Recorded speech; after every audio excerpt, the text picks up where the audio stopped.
Assalamualaikum warahmatullahi wabarakatuh. Hai teman-teman, perkenalkan nama saya Muhammad Hasbi. Saya dari Min 3 Cijantung. Saya akan bercerita tentang Isra Mi'raj. Apa sih Isra Mi'raj itu? Ada yang tahu nggak?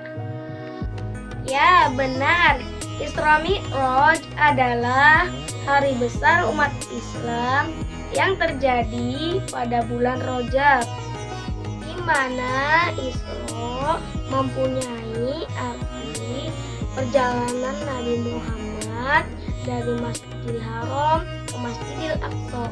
Sedangkan Mi'raj adalah perjalanan Nabi Muhammad dari Masjidil Aqsa ke Sidratul Muntaha.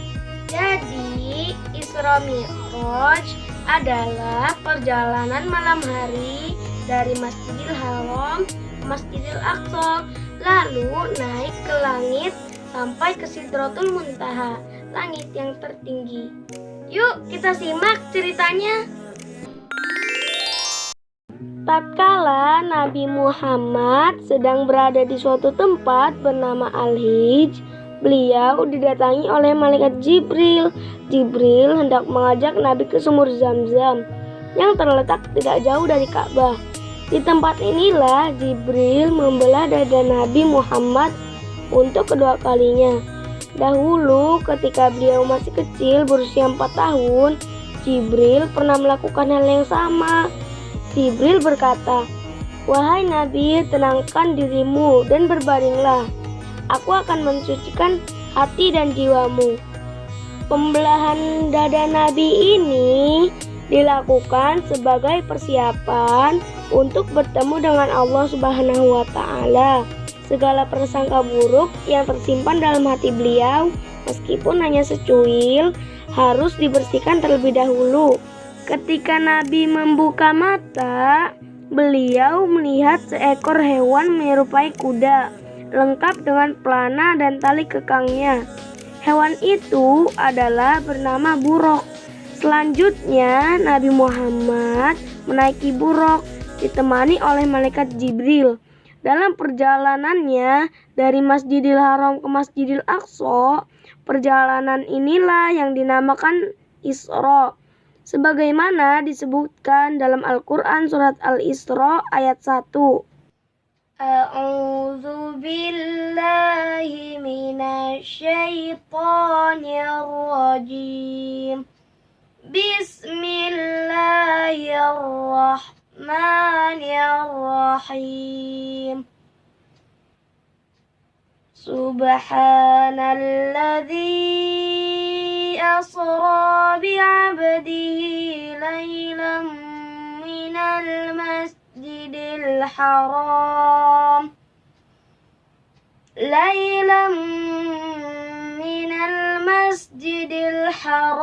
ilal masjidil aqsa alladzi barakna hawlahu linuriyahu min ayatina innahu huwas sami'ul basir. Shadaqallahul azim. Maha suci Allah yang telah memperjalankan hambanya pada malam hari dari Masjidil Haram ke Masjidil Aqsa yang telah kami berkahi sekelilingnya, agar kami perlihatkan kepadanya sebagian tanda-tanda kebesaran kami. Sesungguhnya Dia Maha mendengar lagi Maha melihat. Sesampainya di Masjidil Aqsa, Nabi Muhammad melaksanakan sholat 2 rakaat. Setelah itu, malaikat Jibril mengajak Nabi Muhammad melanjutkan perjalanannya ke langit pertama atau yang disebut pintu langit dunia. Di sana Nabi Muhammad bertemu dengan Nabi Adam. Selanjutnya Nabi melanjutkan perjalanannya ke langit kedua. Di sana Nabi Muhammad bertemu dengan Nabi Yahya dan Nabi Isa. Kemudian malaikat Jibril mengajak Nabi Muhammad SAW naik ke langit ketiga.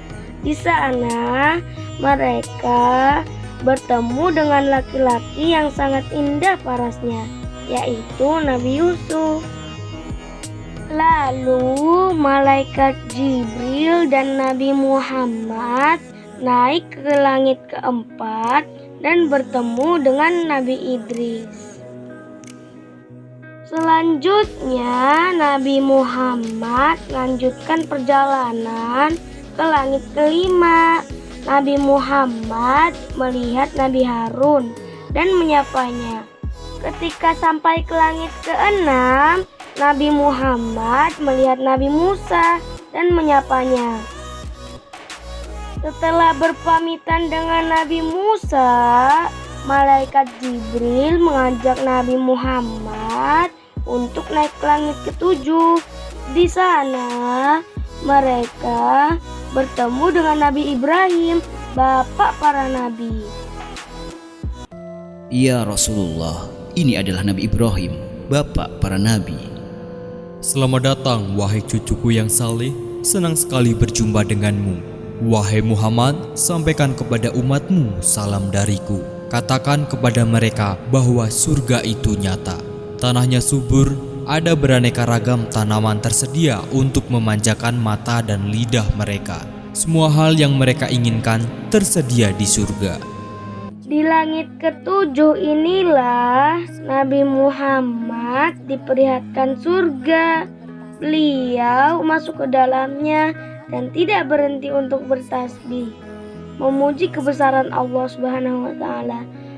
Seusai berkeliling surga, tibalah saatnya Nabi Muhammad naik ke Sidratul Muntaha dan bertemu dengan Allah Subhanahu wa taala.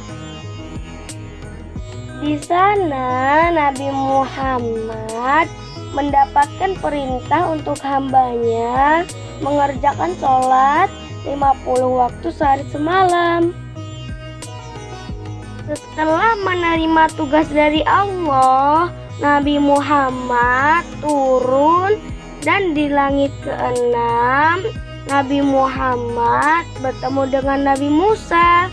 Mereka saling berbincang.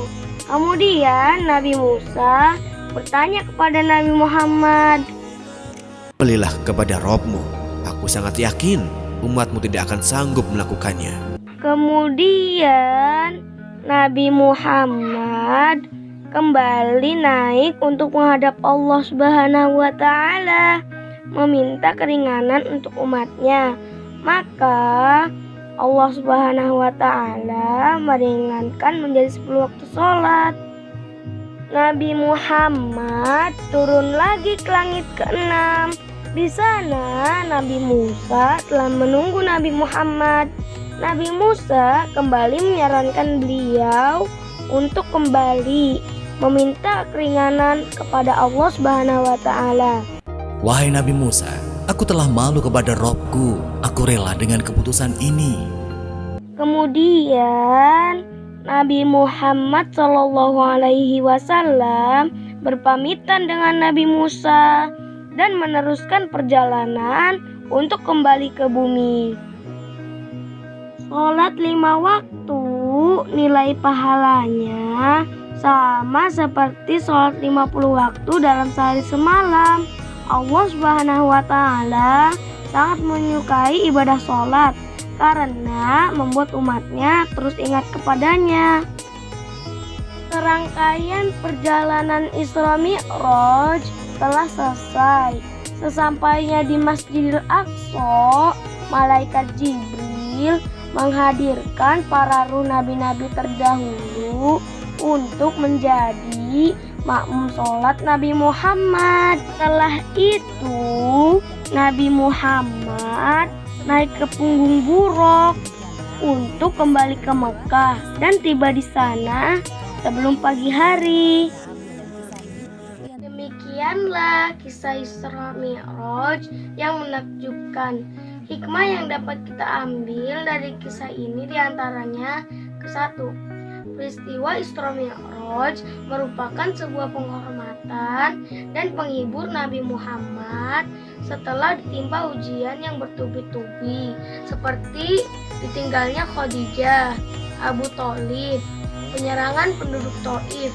Namun beliau berhasil melewati semua itu dengan sabar dan tawakal. Dua, hendaknya kita bergegas sholat ketika sudah masuk waktu, karena Nabi Muhammad telah meminta keringanan kepada Allah Subhanahu wa Ta'ala untuk sholat hanya 5 kali sehari semalam. Assalamualaikum warahmatullahi wabarakatuh. Jangan lupa like dan subscribe. Dadah.